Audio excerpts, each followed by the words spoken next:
नमस्कार, देश की बात में हाजिर हैं। पहले बात मध्य प्रदेश के उज्जैन की उस 14 साल की बच्ची की जिसका बलात्कार हुआ था। अब एनडीटीवी की खबर का असर आपको बताते हैं क्या हुआ है कि ये वो बच्ची थी, कुछ ही कपड़ों में खून से लथपथ, वो किस तरह से दर दर भटकती रही थी, कई दरवाज़ों पर दस्तखत दी थी लेकिन कोई खुले नहीं थे। वो कई किलोमीटर तक पैदल चली थी। फिर आखिरकार एक आचार्य ने उसकी मदद की थी, उसका इलाज अस्पताल में हुआ और अब वो स्वस्थ होकर अपने घर पहुंच चुकी है। और कल ही हमने ये खबर एनडीटीवी पर दिखाई थी कि कैसे भयावह हालात से निकली बच्ची से जो तमाम वादे किए गए थे वो पूरे नहीं हुए। ना सरकार ने किए, ना ही विपक्ष की किसी दल ने किए। सिर्फ 1500 रुपए की मदद उस बच्ची की थी उस स्थानीय उम्मीदवार ने, शायद इसलिए कि चुनावी माहौल है, लेकिन 1500 रुपए की मदद की थी। बस अब एनडीटीवी पर कल ये खबर आने के बाद आपको बता दें इसका असर हुआ है कि स्थानीय प्रशासन जागा है और उसने खाता खोल दिया है। लड़की और उसके दादा के नाम पर ये साझा खाता खोला गया है। हम कुछ जानकारी आपको इसलिए नहीं दे सकते क्योंकि कानूनी अड़चनें, आइडेंटिटी सामने आ जाती है, पॉक्सो का मामला है, लेकिन कुछ समय बाद शायद हम उसको साझा कर सके। हालांकि अब तक आपको बता दें कोई आला अधिकारी नहीं पहुंचा था, जो हमारे सहयोगियों ने बताया था, लेकिन एनडीटीवी पर हमारे सहयोगियों की खबर का ये असर है कि बच्ची को अब मदद मिल जाएगी। और इस पर हमारे सहयोगी अनुराग द्वारी जिन्होंने ये खबर दी, उनके साथ हमारे और तमाम सहयोगी। अनुराग, तो कल हमने ये खबर दिखाई थी शाम 6 बजे और आज आपने खबर दी कि किस तरह से अब खाता खुल गया है, क्योंकि बच्ची से जो तमाम वादे किए गए थे वो कुछ पूरे नहीं हुए थे। बिल्कुल 28 तारीख के आसपास मध्य प्रदेश के मुख्यमंत्री शिवराज सिंह चौहान ने कहा था कि उस आरोपी ने मध्य प्रदेश की आत्मा पर चोट किया है और इस बच्ची को हर संभव मदद देंगे, ये मध्य प्रदेश के मुखिया का दावा था। 2 दिन बाद कांग्रेस के पूर्व मुख्यमंत्री कमलनाथ उस अस्पताल में पहुंचते हैं जहां बच्ची जिंदगी और मौत की जंग लड़ रही थी और कहा गया कि अगर सरकार नहीं करेगी तो विपक्ष मदद करेगा, दिल्ली तक अस्पताल ले जाएगा, 5 लाख रुपये देगा। वहाँ के स्थानीय विधायक कांग्रेस से आते हैं, आज तक देखने नहीं गए। जिला प्रशासन और उस बच्ची के गांव की दूरी महज 20 किलोमीटर है, लेकिन कलेक्टर साहब को इतनी फुर्सत नहीं मिली कि मध्य प्रदेश के मुखिया ने वायदा किया था, इसके बावजूद कम से कम गांव तक जाकर देख आएं। और विधायक, पूर्व मुख्यमंत्री, कलेक्टर ही क्यों, उस गांव के जो सरपंच हैं उनके पास तक इतनी फुर्सत नहीं थी, क्योंकि शायद जातिगत अड़चने आड़े आ रही थी। इस गांव में आधे दलित समुदाय के लोग हैं, आधे अगड़ी जाति के हैं, सरपंच भी अगड़ी जाति के हैं। और इस बच्ची के परिजनों का आरोप है कि चूंकि वो पिछड़ी जाति के इसलिए उनके साथ भेदभाव होता है। तो कहानी के 2 पहलू हैं। आपने अक्सर देखा होगा मध्य प्रदेश से ऐसी हम तस्वीरें दिखाते हैं कि किसी ने कोई आरोप किसी पर लगा और रातों रात प्रशासन का बुलडोजर पहुंच जाता है और ये करार दे दिया जाता है कि अवैध अतिक्रमण है। लेकिन जब किसी बच्ची की मदद करनी हो तो 12 दिन बीत जाते हैं। जो बच्ची ज़िंदगी और मौत की जंग लड़ रही थी, अस्पताल से घर आती है और मध्य प्रदेश के मुखिया वायदा करते हैं, उसके बावजूद जिला प्रशासन के पास इतनी फुर्सत नहीं होती कि जाकर बच्ची से उसका दुख दर्द बांट ले। जबकि कलेक्टर के पास बहुत सारे संसाधन होते हैं, ज़िले में कई सारे विभाग होते हैं, महिला बाल विकास होता है, सरपंच के पास भी कुछ सारे फंड होते हैं, लेकिन कोई नहीं जाता क्योंकि एक छोटी सी बच्ची है, कौन जाए, माँ है नहीं, पिताजी बहुत अच्छे से सोच समझने की ताकत उनमें है नहीं, बच्ची की भाषा बहुत स्पष्ट है नहीं, दादा गाय बकरी चराते हैं, तो ऐसे में उस बच्ची के पास कौन जाए, क्या फ़र्क पड़ता है। सरकार ने दावा कर दिया, वायदा कर दिया, भूल गई। तो अनुराग, अब जाकर ये खाता खुला, ज़रा थोड़ा ये बताइए हमें, क्या बातचीत हुई, कैसे खाता खुला। हम डिटेल्स अभी खाते की नहीं दे सकते हैं, कुछ कानूनी अड़चन है, लेकिन बहरहाल वो प्रक्रिया भी ज़रा बता दीजिए हमें, क्या क्या हुआ। दरअसल हमारी खबर चलने के बाद ज़िला प्रशासन से बात की गई और हमने भी उनसे गुजारिश की थी कि रेड क्रॉस या किसी और, क्योंकि कई सारे लोगों ने मुझसे कुछ व्यक्तिगत तौर पे भी संपर्क किया कि बच्ची की मदद करना चाहते हैं। लेकिन जैसा आप बता ही रही निधि की कानूनी अड़चन ये है कि जैसे ही खाता संख्या या फ़ोन नंबर या बाकी की चीज़ें देते हैं, चूँकि पॉक्सो का मामला है तो वो चीज़ें सार्वजनिक हो जाएंगी, तो हम सार्वजनिक तौर पर फिलहाल बता नहीं पाएंगे। जिला प्रशासन ने खाता तो खोल दिया है, लेकिन चूँकि उसमें दादाजी का नाम आ रहा है तो वो भी जानकारी हम सार्वजनिक नहीं कर सकते। या तो बैंक वर्चुअल ID खोल करके दे और उसके ज़रिए बच्ची की मदद की जा सके। कई सारे लोग आगे आ रहे हैं, संपर्क कर रहे हैं कि बच्ची की मदद करना चाहते हैं। छिटपुट मदद उज्जैन से भी कुछ पुलिस वालों ने और कुछ लोगों ने की है जो बच्ची के खाते तक पहुंच गई है। कल से लेकर आज तक कुछ लोगों ने मुझसे व्यक्तिगत तौर पर संपर्क किया तो उनको मैंने बात करवाई और उसके बाद उन तक कुछ और मदद पहुंची है। लेकिन बड़े पैमाने पर मदद करने के लिए ज़रूरी है कि ज़िला प्रशासन, बैंक और तमाम वहाँ के लोग आगे आएँ और उसके बाद बच्ची तक मदद पहुँचे, जिसके बाद कम से कम उसके ज़ख्म तो नहीं भरेंगे, लेकिन जिन मुश्किल हालात से वो जूझ रही है कि 12 दिन पहले अस्पताल के बिस्तर पर थी, अब पानी भी भर रही है, घर के सारे काम भी कर रही है, ना उसके घर में उज्ज्वला का कनेक्शन है, ना उसको मुख्यमंत्री आवास मिला है, उसके परिजनों को ना कोई और सरकारी सहूलियत। सिर्फ 600 रुपये जो एक पेंशन देती है सरकार वृद्धों को, वो उसके दादाजी को मिलती है और उसी के और थोड़ी बकरी चराकर अपना किसी तरह गुजर बसर कर रहे हैं। सबसे बड़ी दिक्कत यह है कि बच्ची अभी भी दवाओं के आसरे है। जब सरकारी दवाएं नहीं मिलेंगी तब उस बच्ची का क्या होगा, इसके मद्देनज़र भी कुछ सोचना चाहिए। और जिन लोगों ने तमाम आगे आकर मदद करने की कोशिश की है, मदद कैसे पहुंचाएं, इसके लिए भी ज़िला प्रशासन सोचे। बिल्कुल, और ख़ास तौर से आखिर में यही, क्योंकि चुनावी माहौल है और ऐसे में तो उम्मीद तो ये की जा रही थी कि तमाम नेतागण और लोग दिखेंगे यहाँ पे इस बच्ची की मदद करते हुए, लेकिन कुछ ऐसा हुआ नहीं है। और आपने भी बताया था कल अपनी रिपोर्ट पे कि 1500 रुपये की एक राशि दी गई थी किसी उम्मीदवार द्वारा। बिल्कुल, जो बीजेपी के वहाँ पे स्थानीय उम्मीदवार हैं उन्होंने कुछ दिनों पहले 1500 रुपये की राशि दी थी और जैसा उनके पड़ोसी ने बातचीत में कह दिया हो तो सब्जी भाजी में खर्च हो जाएगा। तंज था एक कि सरकारें वायदे इतनी बड़ी करती हैं। जैसा मैंने आपको बताया भी निधि कि ऐसे जब मामले सुर्खियों में होते हैं तो तमाम, आप देखिए मुख्यमंत्री ने भाषण दे दिया, पूर्व मुख्यमंत्री अस्पताल चले गए, कई सारे देश भर से लोगों की प्रतिक्रियाएं आई, लेकिन जब असल मदद की बात आती है, और मामला सिर्फ एक बच्ची का ही क्यों, देश भर में देखा जाना चाहिए कि जिस तरह से रेप सर्वाइवर्स हैं, जो रेप पीड़ित हैं, जब वो घर जाते हैं तो जो वायदे उनसे सरकार, पुलिस प्रशासन करती है उसका कितना उनको फ़ायदा मिल पाता है। ये उदाहरण एक अपने आप में एक मिसाल है कि जब बच्ची की कहानी सुर्खियों में होती है तब कितने लोग आगे आते हैं और जब बच्ची घर पहुंच जाती है, वाकई उसको मदद की दरकार होती है, तब असलियत में कितने लोग उस तक मदद पहुंचते हैं, पहुंचाना चाहते हैं या फिर उस प्रक्रिया का हिस्सा बनना चाहते हैं। मैं बार बार ज़िला प्रशासन पर इसलिए ज़ोर दे रहा हूं क्योंकि मात्र 20 किलोमीटर की दूरी है, अगर वो पहल करेंगे तो जल्द से जल्द जिन तकनीकी और कानूनी अड़चनों की हम बात कर रहे हैं वो दूर होंगी और उस बच्ची तक मदद पहुँच पाएगी। अगर ज़िला कलेक्टर हम लोगों को सुन रहे हों तो कम से कम अपने दफ्तर से उतरें। 20 किलोमीटर की दूरी बहुत ज़्यादा नहीं होती है, कोई आचार संहिता इसमें आड़े नहीं आती कि आप किसी गरीब बच्ची की मदद करें। अगर आप में थोड़ी सी भी अगर आप मदद करना चाहते हो तो आप जाएं और उस बच्ची से मिलें और उस कानूनी अड़चन को दूर करें। बिल्कुल, बहुत बहुत धन्यवाद अनुराग, आप और तमाम सहयोगी जो आप लोगों ने मिलकर रिपोर्ट दिखाई और उसका असर हुआ कि लग तो रहा है कि अब कुछ वाकई में ठोस मदद इस बच्ची की हो पाएगी।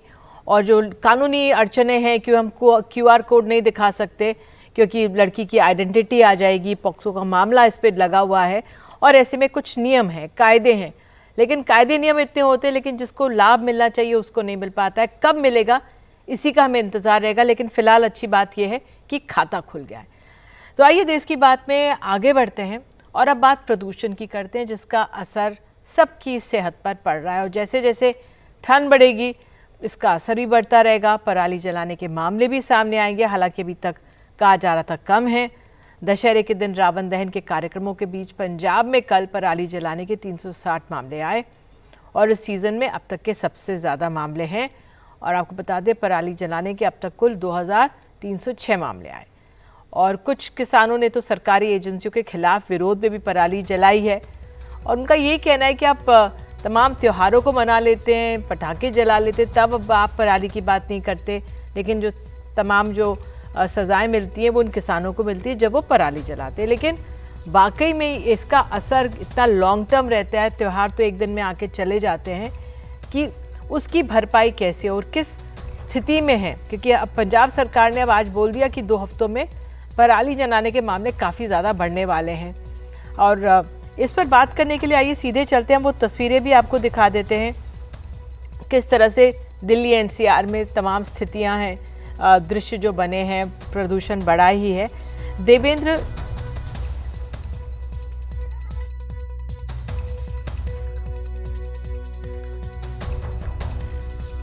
तो हमारे साथ देवेंद्र शर्मा कृषि विशेषज्ञ जुड़ गए हैं। देवेंद्र जी बहुत बहुत धन्यवाद जुड़ने के लिए। और हालांकि हम लोग हर साल इस समय पराली की बात करते हैं, लेकिन इस बार कुछ जल्दी भी कर रहे हैं।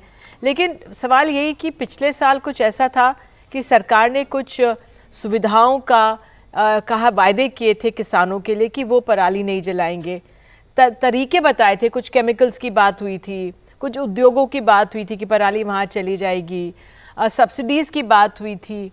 ज़मीन पर क्या स्थिति है? कि इसमें तो कोई शक नहीं है कि अभी अगले 2 हफ्तों में जो कटाई होगी उसका असर तो पड़ेगा। स्टबल बर्निंग का जो इम्पैक्ट है वो आने वाले दिनों में नजर आएगा।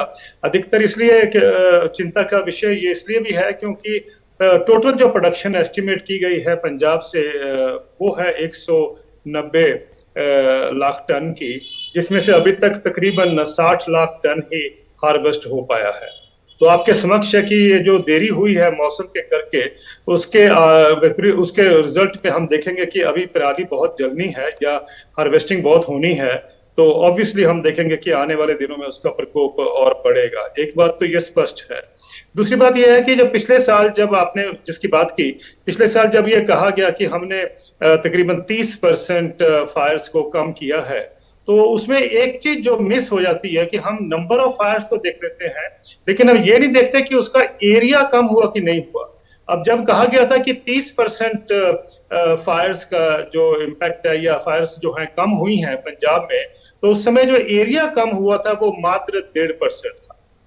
कहाँ 30% की बात होती है जो नंबर ऑफ फायर्स हैं, और कहाँ जो एरिया है वो 1.5% ही सिर्फ कम हुआ था। तो इसका मतलब साफ है कि कहीं ना कहीं ये गैप रह जाता है हमारे समझने में कि क्या कारण है कि किसान जो है पराली को जलाने के लिए अभी भी इतने दिखते हैं कि हमें वचनबद्ध है, इन द सेंस कि उनको लगता है कि और कोई चारा ही नहीं है।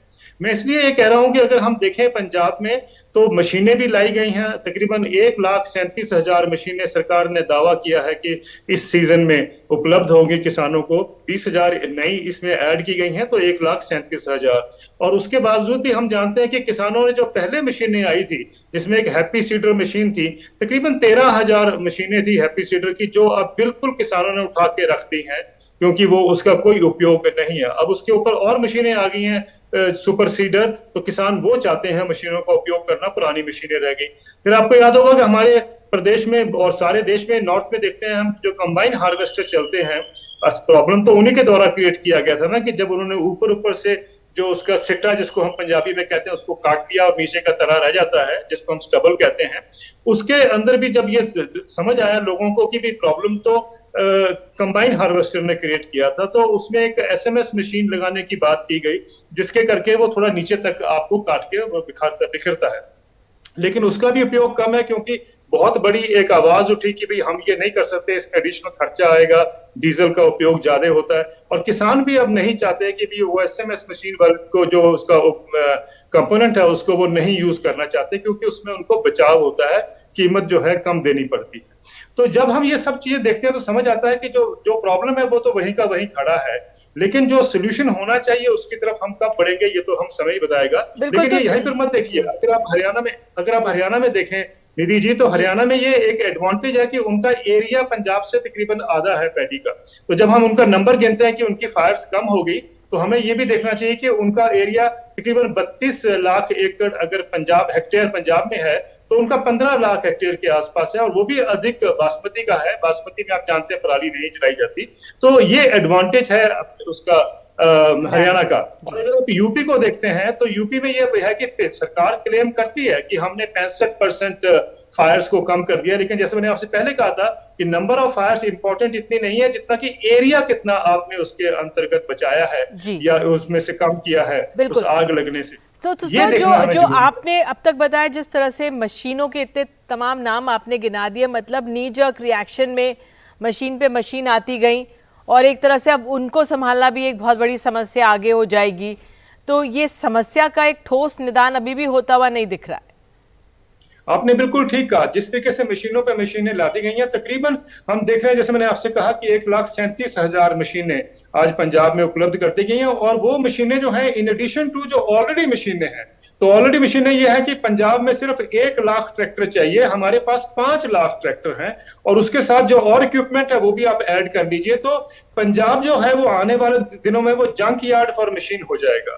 क्योंकि किसान जो यूज कर रहे हैं जिस मशीनों का स्टेबल भरने के लिए, वो तो 3 हफ्ते के लिए उपयोग होता है, सारे साल तो वो खेत में पड़ी रहती हैं। तो ये जो जंक यार्ड बन जाएगा पंजाब, मेरा मानना है कि आने वाले दिनों में एक प्रॉब्लम और पंजाब के सामने क्रिएट हो जाएगा कि इस जंक यार्ड को किस तरीके से खाली किया जाए, ये भी एक प्रॉब्लम है। तो कहीं ना कहीं हम जो शॉर्ट टर्म मेजर्स देखते हैं, हम अपने इंटरेस्ट से या लॉबीज के इंटरेस्ट से हम काम करते हैं, हम भूल जाते हैं कि we are creating another problem in the days to कम।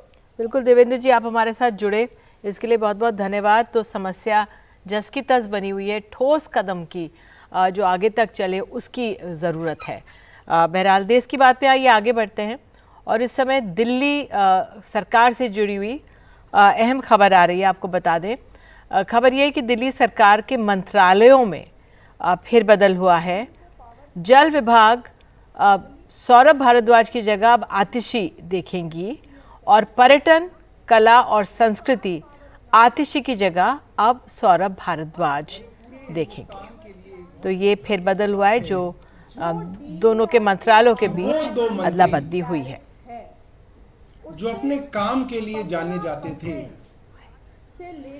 तो ये अपने आप में काफ़ी अहम है। दिल्ली सरकार में हम जानते हैं कि किस तरह से दो अहम मंत्री जो हैं वो सलाखों के पीछे हैं, और दो और प्रमुख चेहरे सौरभ भारद्वाज, आतिशी हैं, और यही ज़्यादातर विभागों को दोनों संभाल रहे हैं। और ऐसे में जो फिर बदल हुआ है, जो विभाग सौरभ भारद्वाज संभाल रहे थे वो आतिशी अब देखेंगी, और पर्यटन, कला और संस्कृति आतिशी की जगह अब सौरभ भारद्वाज देखेंगे। और आइए देश की बात में हम आगे बढ़ते हैं। सोशल मीडिया का युवाओं और बच्चों पर असर लगभग हर घर परिवार के लिए चर्चा और चिंता का विषय है। अब अमेरिका में कई राज्यों ने मेटा यानी फेसबुक, इंस्टाग्राम, व्हाट्सएप मैसेंजर पर मुकदमा दर्ज कर दिया है। राज्यों ने कंपनी पर बच्चों और किशोरों की मानसिक सेहत खराब करने का आरोप लगाया है। आरोप है कि कंपनी ने जानबूझकर कई ऐसे फीचर तैयार किए जिसमें बच्चों की मानसिक स्थिति पर असर पड़ता है।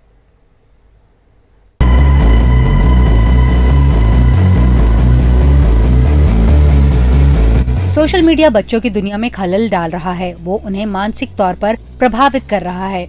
इस आरोप के साथ अमेरिका के 33 राज्यों ने मेटा के खिलाफ मुकदमा कर दिया है।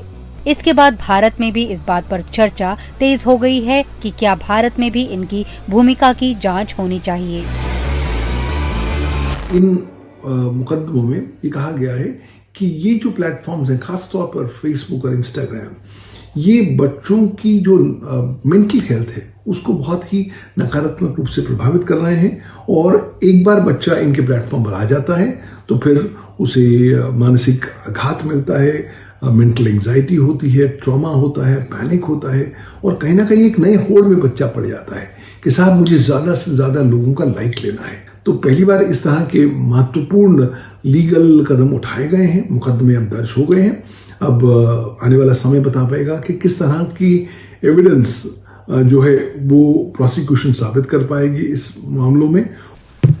अमेरिकी राज्यों ने ये भी शिकायत की है कि ये सोशल मीडिया प्लेटफॉर्म मुनाफे के लिए युवाओं का शोषण कर रहे हैं।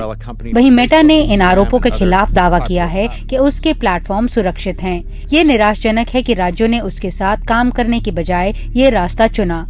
वैसे सोशल मीडिया पर सबसे ज्यादा समय देने वाले लोग नाइजीरिया के हैं। यहाँ औसतन 4 घंटे से ज्यादा समय लोग इंटरनेट सर्फ करते हैं। इसके बाद फिलीपींस और भारत का नंबर आता है।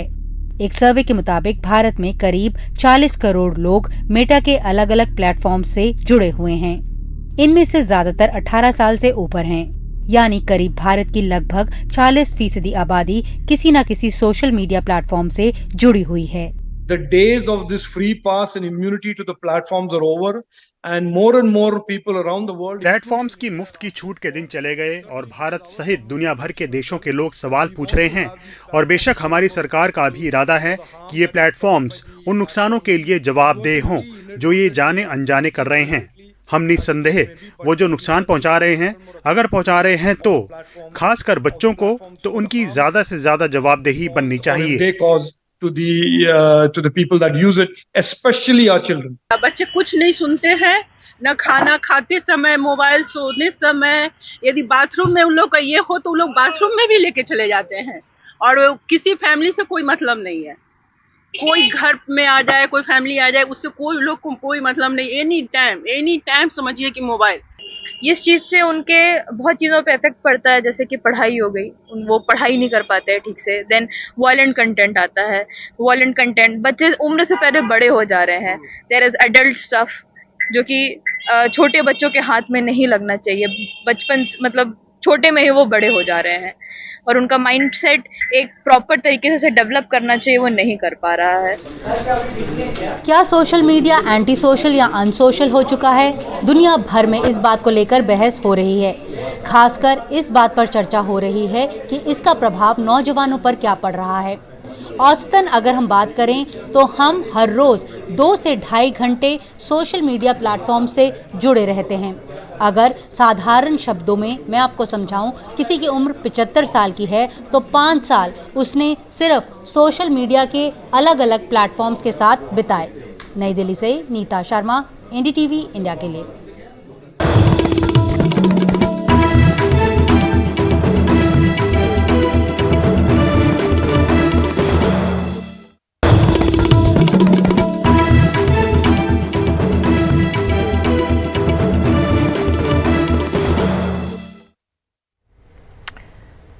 तो बात अब कर्नाटक की। बेंगलुरु से सटे कनकपुरा को लेकर कर्नाटक में सियासत गर्मा गई है। कनकपुरा से विधायक और राज्य के उप मुख्यमंत्री डीके शिवकुमार अपने विधानसभा क्षेत्र को बेंगलुरु शहर का हिस्सा बनाने पर उतारू हैं। जेडीएस के नेता कुमारस्वामी का आरोप है कि डीके शिवकुमार रियल एस्टेट का दाम बढ़ाने के लिए ऐसा कर रहे हैं और कुछ ऐसा ही मानना है बीजेपी का। लेकिन इन सब के बीच की सियासत वोकलिगा वोट बैंक के इर्द गिर्द घूमती नजर आती है। बेंगलुरु से तकरीबन 60 किलोमीटर दूर कनकपुरा को उप मुख्यमंत्री डीके शिवकुमार बेंगलुरु शहरी क्षेत्र का हिस्सा बनाना चाहते हैं। इसलिए वो इस इलाके के लोगों से कह रहे हैं कि वो अपनी जमीन जायदाद न बेचें।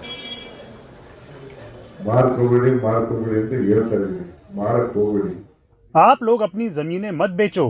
मैं आपकी जेब में पैसा नहीं डाल सकता, न ही मैं आप सभी के लिए घर खरीद सकता हूँ। मैं ये कर सकता हूँ कि आपकी संपत्ति का मूल्य 10 गुना बढ़ा दूँ। भगवान ने मुझे वो शक्ति दी है।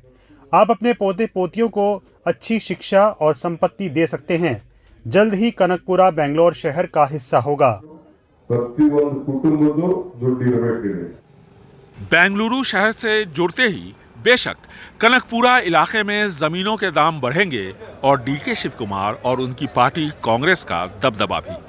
बीजेपी और जेडीएस कनकपुरा को बेंगलुरु शहर से जोड़ने की कोशिश पर सवाल उठा रहे हैं। रमनगरा के गरीब लोग देवेगौड़ा और उनके परिवार के योगदान को जानते हैं। वो इसे बेंगलुरु क्यों ले जा रहे हैं? क्या वो यहाँ भी वही 75 से 100 वर्ग फुट दर तय करने की कोशिश कर रहे हैं जो वो बेंगलुरु में करते हैं? कनकपुरा और रामनगर सीट पर जेडीएस का कब्जा था, लेकिन कांग्रेस ने यहां सेंधमारी कर ली। वोकलिगांव की आबादी यहां सबसे ज्यादा है, इसलिए इस इलाके को वोकलिगांव के गढ़ यानी ओल्ड मैसूर रीजन का प्रवेश द्वार भी कहते हैं।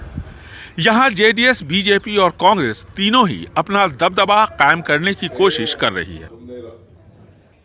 कनकपुरा को बेंगलुरु के शहरी क्षेत्र से मिलाने से कनकपुरा में जमीन जायदाद की कीमत तो बढ़ेगी, लेकिन साथ में वोकलिगांव के इस गढ़ में कांग्रेस भी काफी मजबूत होगी।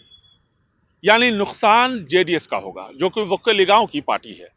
ऐसे में जेडीएस नेता कुमारस्वामी ने डीके शिवकुमार के खिलाफ मोर्चा खोल दिया है। बेंगलुरु से कैमरामैन कुमार के साथ निहाल खिदवई, एनडीटीवी इंडिया।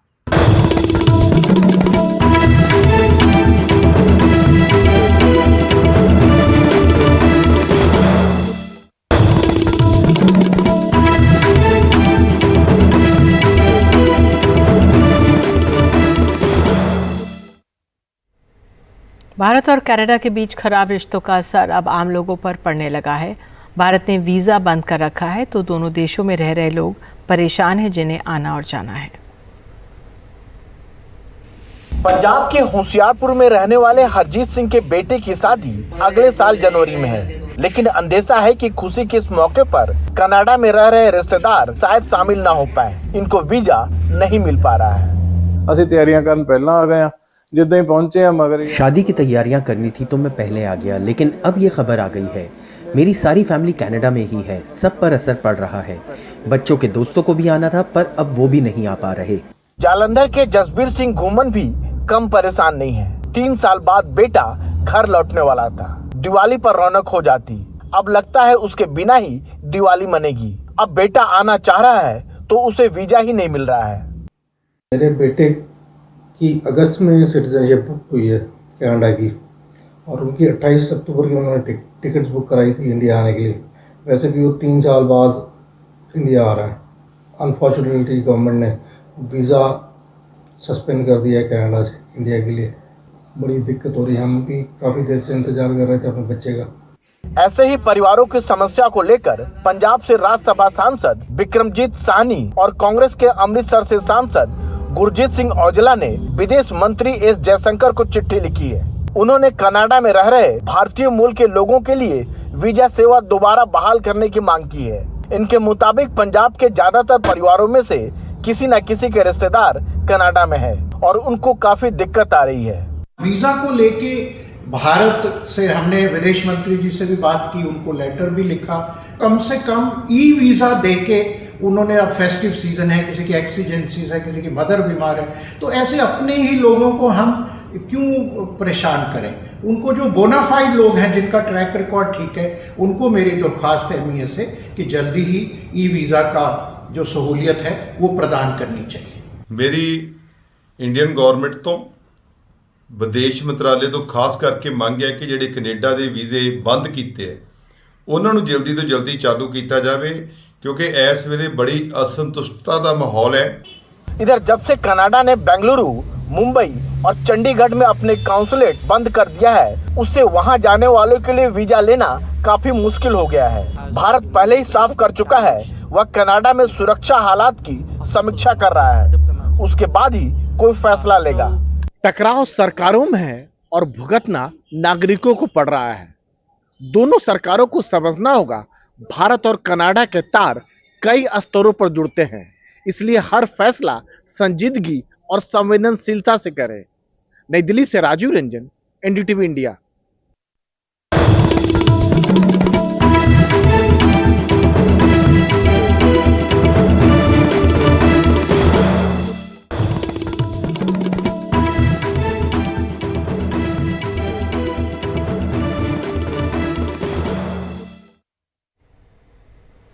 हाल ही में 2 भारतीय मूल के अमेरिकी वैज्ञानिकों को तकनीकी उपलब्धि के क्षेत्र में सर्वश्रेष्ठ सम्मान दिया गया है। अशोक गाडगिल और सुब्रत सुरेश को अमेरिकी प्रेसिडेंट जो बाइडेन ने national medal of technology and innovation से सम्मानित किया। हमारे साथ अशोक गाडगिल जी मौजूद हैं। वे यूनिवर्सिटी ऑफ कैलिफोर्निया बर्कली में प्रोफेसर रहे हैं, मुंबई में जन्मे हैं और मुंबई यूनिवर्सिटी और IIT कानपुर से भी पढ़ाई की है। बहुत बहुत धन्यवाद सर जुड़ने के लिए। आपको बहुत बहुत बधाई भी, आप समय निकाल रहे हैं बात करने के लिए। सर, बहुत ज़रूरी है कि इस दौर में अफोर्डेबल और इफ़ेक्टिव टेक्नोलॉजी से साफ़ पानी, एनर्जी एफिशिएंसी और जो सैनिटेशन की समस्या वो डेवलपिंग कंट्रीज़ जो देश फेस करते हैं उसका आपने एक तरह से समाधान खोजा है और आपके योगदान से इस क्षेत्र में आपको सम्मानित किया गया है।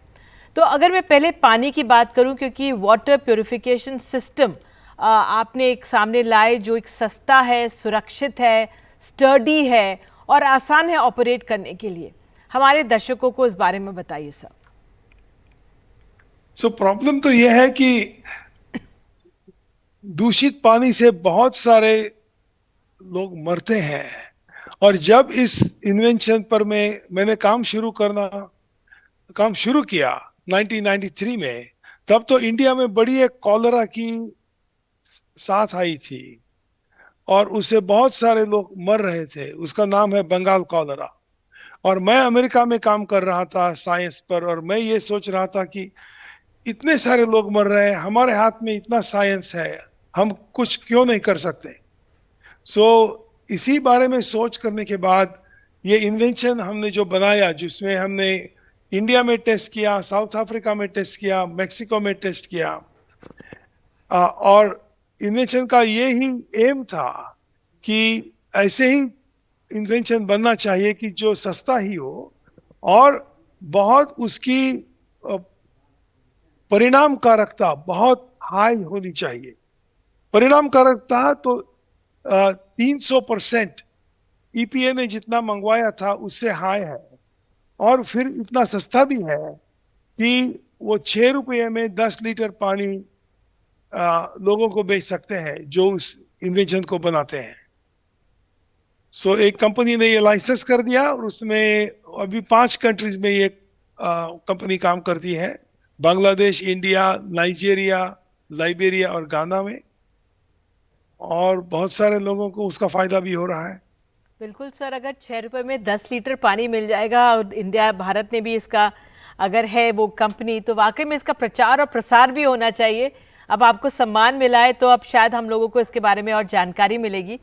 सर दूसरी, आपने पानी में आर्सेनिक रिमूवल पर भी काम किया है। कई देशों में, कई डेवलपिंग देशों में ये समस्या है, हमारे देश में भी कुछ इलाकों में होगी, वो भी बहुत अहम योगदान है आपका, उसके बारे में थोड़ा बताइए।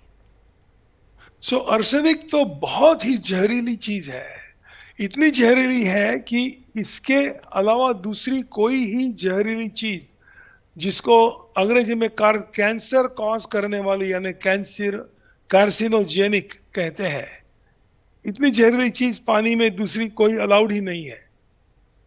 और ये ग्राउंड वाटर में होती है। ग्राउंड वाटर के पानी पीने से बहुत ऐसे 6 स्टेट्स है इंडिया में, वो सरकार ने घोषित किया है कि इनके ग्राउंड वाटर में आर्सेनिक है, और बांग्लादेश में भी बहुत बहुत आर्सेनिक है। हमने इस प्रॉब्लम पे काम करना 2005 साल में शुरू किया, और टेक्नोलॉजी ऐसी डेवलप की है कि जिसकी वजह से हम एक तरीके की जंग पानी में निर्माण करते हैं, स्टील प्लेट से जंग निर्माण करते हैं। ये जो जंग है वो आर्सेनिक को कैप्चर करके निकाल कर सकते हैं, और फिर वो जहरीले आर्सेनिक पानी से दूर कर सकते हैं। ऐसे 2 प्लांट अभी इंडिया में चालू है, एक वेस्ट बंगाल में है, एक उत्तर प्रदेश में है, और हर एक प्लांट लगभग 5000 लोगों को उनका डेली पानी सप्लाई कर सकता है। बिल्कुल, और इसका ये व्यापक और हो, इसके और कदम उठाएंगे। सर एक और जो डाफूर स्टोव है उसके बारे में, फ्यूल एफिशिएंट कुक स्टोव, और अफ्रीका में बहुत इसका प्रयोग हुआ, इसकी तो शायद हमें भी ज़रूरत होगी।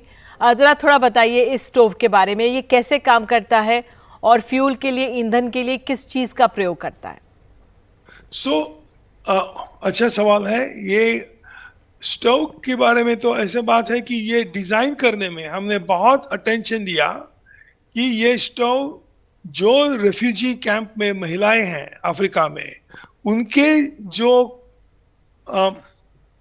किचन में, उनके जो किचन है उसके किचन में जिस सामान से वो कुकिंग करती है, उसी सामान से उसी तरीके के भोजन बनाने के लिए ये स्टोव का इस्तेमाल करना चाहिए।